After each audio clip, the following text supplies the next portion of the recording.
Hi, Hi, how are you? I'm doing good. Thank you so much for joining us. I'm excited to hear some feedback. So obviously I follow you and I've learned stuff that from things that you've posted, stories that I didn't know.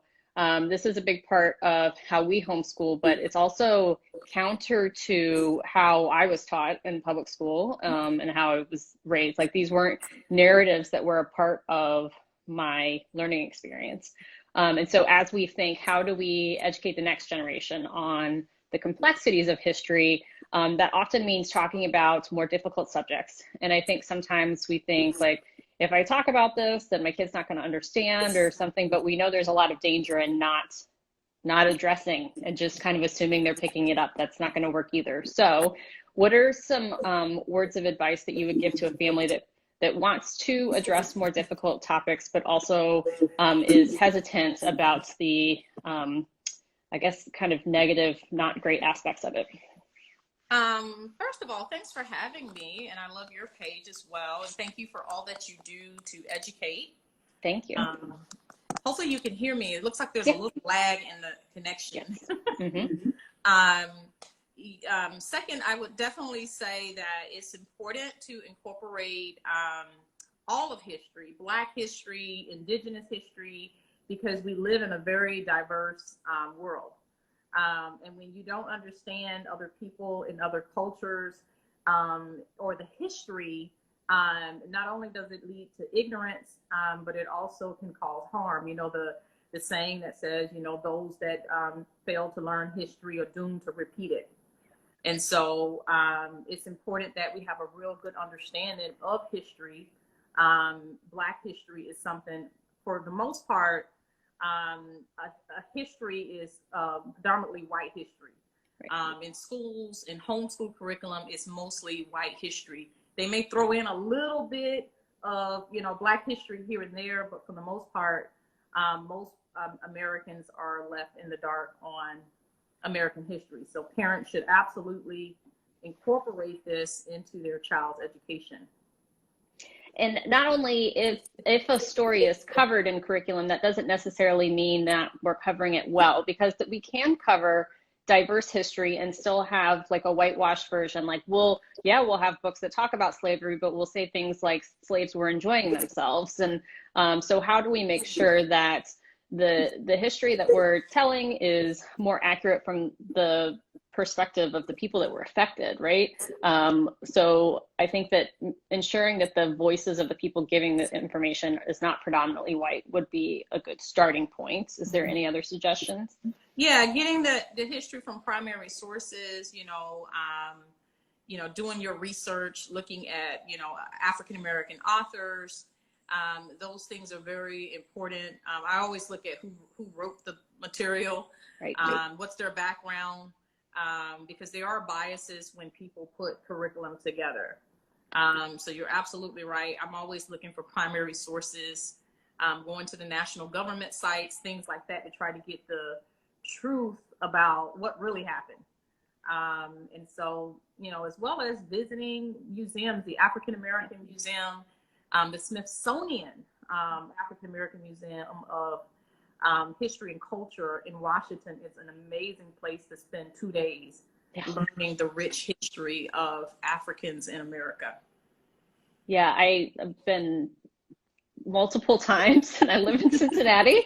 But yes, I love that museum. I saw that you guys went to the lynching memorial also, which is another thing on the list. Brian Stevenson's incredible, and he is addressing some difficult narratives in history, but with grace and truth mixed in there. And I think that his sometimes it's easier to hear those narratives. And I think sometimes we hear things about history that seem very uncomfortable and they counter maybe what we heard as children. And so our first instinct is to say, no, that's not true, or you're overreacting, whatever. And I think it's really important that we take a step back and realize that our experience is not everyone's experience. And so it's important to hear from the experience of others. I know another thing that you are passionate about talking about and is a barrier for some homeschool families is diversity in the homeschool community. And before COVID, because I don't know what the numbers look like now, but before COVID, it was my understanding that African Americans were the largest growing population in homeschooling. So it wasn't that they didn't exist, but when we go to homeschool communities, we don't see that there a lot of times because it's not a safe place. So if we are white homeschoolers, how can we generate a culture in a homeschool co-op or group, however we're operating, that can be welcoming to more diverse perspectives? It starts with having diversity within your board.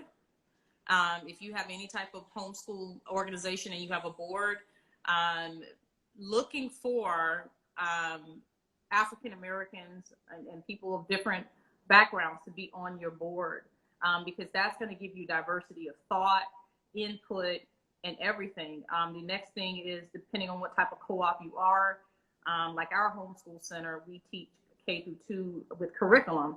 So then it's important that we put in diversity in the curriculum. Right. So, and that will alone will attract more African American families. The third thing is to hire African American teachers, or to get African American moms to come teach some of these classes. Yeah. Because a lot of Black families, when they go into these, white, homeschool circles, first of all, they're already nervous, Yeah. and then they want to protect their children. They love their children. They don't want their children to be called, a name or something by, kids that really just don't know. I say these kids really don't know any better. They've been taught this, or they didn't know that. Situation with my son at 5 years old, I was very skeptical about letting him go into a co-op, and I did, and it was predominantly white. And there was a little boy that said to him, he became really good friends with this little white kid. And one day I'm giving this kid a ride home, and he tells my son in the back seat that Black people are bad. And my son came home with this sad look. We're like, what's wrong? He says, my friend said that Black people are bad people, and it hurt my feelings, Mom. And so we hurt for him. We got on the phone with the parents. The parents apologized. The father called up my husband, talked to my husband, and explained that the child had been watching Remember the Titans. And why they would let him watch Remember. That's a deep movie. I wouldn't let my 5-year-old watch Remember the Titans. But that's why I say a lot of these kids don't know any better. But then sometimes it's been ingrained. We had the incident with my 18-year-old a few months ago when George Floyd and all that was going on. Her white homeschool friends said to her, she was expressing herself on social media, and instead of the white homeschooling conservative kids embracing her with God's love, they told her, if you don't like it, you can move out of the country, and go back to Africa. And I said, these kids they've heard their parents talk, So yeah, this is why it's African Americans do not want to go into those environments. And white homeschool group leaders, if they really value diversity and diverse people, then they have to take the right steps to make it welcoming and make it an environment that people of all races feel safe. Yeah, I think that's really important, what you're sharing, because I think oftentimes two things are in my head right now. Sometimes we think if we teach kids like kind things, then we're doing good enough. But when you were talking about having Black teachers and represented in the curriculum and all of that, I think that society has this narrative of what certain people of certain minority groups do. And so if we don't counter that by positive stories about African Americans who have accomplished major things, invented huge aspects of our society, like we need to talk about that with our kids, so that when they hear these undergirded messaging from society that Black people are not really holding up so much of how we as America functions, then that kind of counters that narrative. And I think that we picture like a happy picture book with like a Black kid and a white kid holding hands is going to be enough to do that. And I think we need more and deeper conversations about that.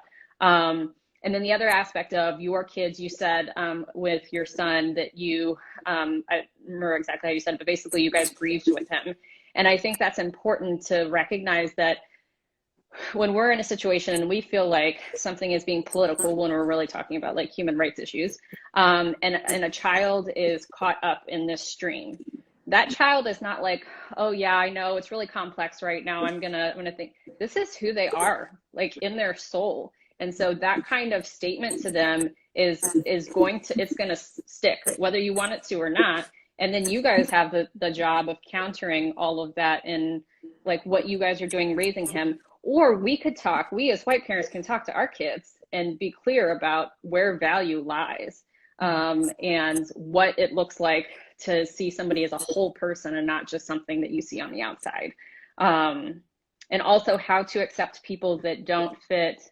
Kids are very literal thinkers, and this is something that we have. I help individuals who are parenting kids with neurodiversity, and neurodiverse individuals tend to be concrete thinkers. And so they're like, I'm expecting this to happen, and then this doesn't happen, and I don't understand it.